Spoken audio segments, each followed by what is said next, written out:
So let's look at some of the advantages of the Rhino case. As you can see here on the side, there's a 9.5 millimeter raised surface here. This is the new deck height. In order to stabilize this area that has been cut out for 94 millimeter pistons, you can see how close this gets to the head studs.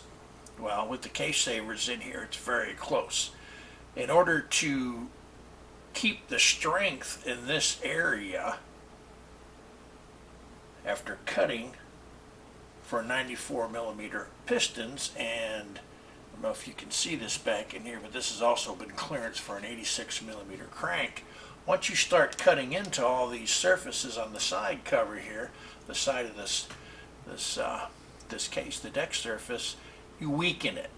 So you're taking the possibility of building for more horsepower or longevity in the case out of the equation. Well, one of the reasons why we decided to go with a 9.5 millimeter extended height here, the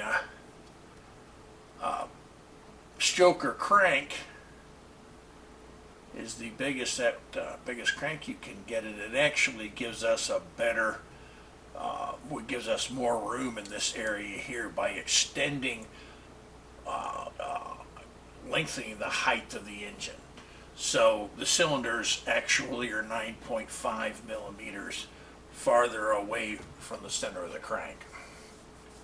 This thick 9.5 millimeter on the side of this case here is going to give us added strength, and that's one of the reasons why we chose this case. You can't get this in a stock case, and without this, the side of this case is just too weak to even be thinking about putting 94 millimeter pistons or stroker crank, or certainly an 86 millimeter stroke crank.